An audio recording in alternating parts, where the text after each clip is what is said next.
Bonjour à tous et bienvenue dans notre podcast Les Voix égyptiennes. Je suis Amina, une égyptienne qui vit à Lyon depuis maintenant 3 ans. Mon parcours ici a été marqué par beaucoup de découvertes, de défis et aussi de belles réussites.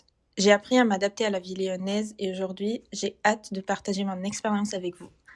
Dans ce podcast, nous discuterons de notre vie en tant qu'étudiant étranger, des premières impressions à notre arrivée, des difficultés rencontrées, mais aussi des astuces pour mieux s'intégrer et réussir dans nos études. Aujourd'hui, je ne suis pas seule, d'autres étudiants étrangers vont partager leur expérience et leurs conseils avec vous.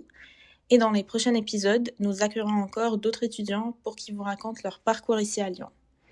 L'épisode d'aujourd'hui est intitulé « L'arrivée à Lyon ». Elle est parfaite pour ceux qui viennent d'arriver ou qui prévoient de s'installer ici. Alors, Mariam, quelles ont été ta première impression en arrivant à Lyon ? Alors, dès mon arrivée à Lyon, la première chose qui m'a frappée, c'est le climat. Si vous venez d'une région chaude, soyez prêts à affronter un hiver plus froid, que ce soit vous attendiez. Il est essentiel de bien se préparer en apportant des vêtements adaptés pour le froid, surtout pendant l'hiver. Tout à fait, je pense que venant d'un pays hyper chaud, comme l'Égypte par exemple, qui se situe en Afrique du Nord, on est habitué que la plupart de l'année, c'est de l'été. Mais vu que Lyon, il fait quand même froid, donc il faut vraiment se préparer en apportant ses doudounes, ses gants, parce que le froid ici est vraiment intense. Un autre élément important, c'est la langue. Par exemple, moi, au début, je n'étais pas vraiment à l'aise avec le français, mais j'ai eu la chance de rencontrer des Français dès ma première année. Et en parlant beaucoup avec eux, j'ai commencé à capter des termes, des expressions et même des blagues. Et en discutant avec eux, vous vous adaptez rapidement à la langue, à la culture. Donc, si je peux vous donner une astuce, c'est que ne soyez pas timide, foncez et allez à la rencontre des gens. Et surtout, participez aux soirées d'intégration si vous êtes en L1. Pour moi, c'est l'opportunité parfaite de faire des potes, de vous sentir moins isolé. Et la plupart des gens ici sont vraiment sympas, donc il suffit juste de sortir de votre zone de confort. Même si vous n'êtes pas encore parfaitement à l'aise en français, vous verrez que vous vous adaptez vite. Je suis totalement d'accord avec toi, Amina. Moi aussi, au début, j'avais du mal à comprendre certaines expressions locales, mais en écoutant les conversations et en osant poser des questions, j'ai fini par m'habituer. Il ne faut pas hésiter à demander si on ne comprend pas quelque chose.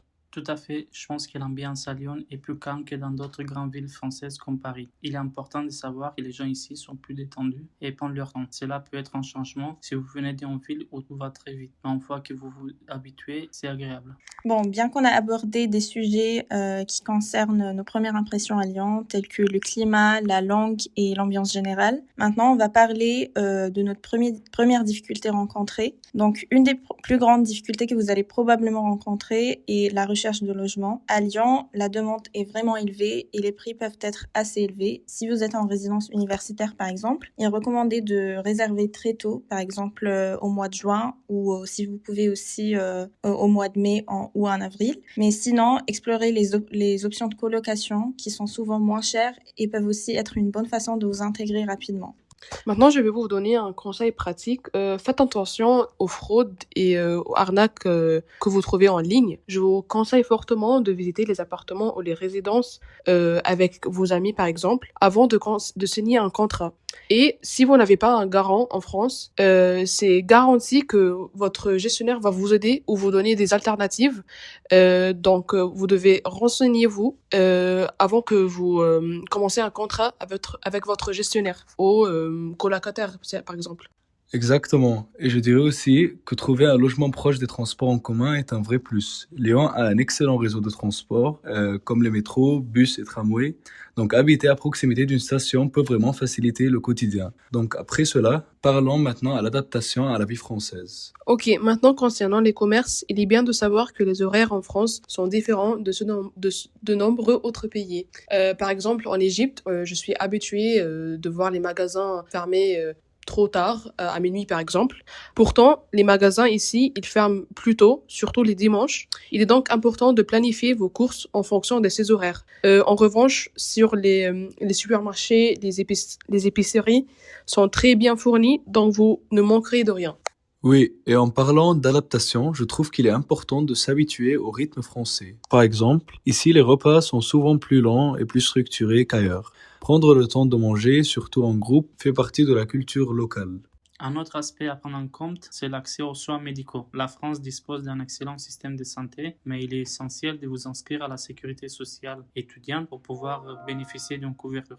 Si vous avez besoin de consulter un médecin, vous pouvez prendre rendez-vous dans une maison de santé ou utiliser les services de téléconsultation si nécessaire. Tout à fait, Alain. Je pense aussi qu'il est bien important de savoir que il faut commencer le plus tôt possible pour tout ce qui concerne la CAF, la vitale ou la carte vitale ou le titre de séjour, par exemple. Parce que pour moi, par exemple, ça m'a pris beaucoup de temps pour avoir des réponses de la part, par exemple, de la CAF. Ils ont pris beaucoup de temps pour répondre et aussi parfois, s'il y a, par exemple, des problèmes avec vos documents, faut vraiment être attentif à ça parce que parfois ils ne répondent pas. Donc je pense aussi qu'il est bien important de commencer à faire le processus pour la CAF, la vitale et le titre de séjour.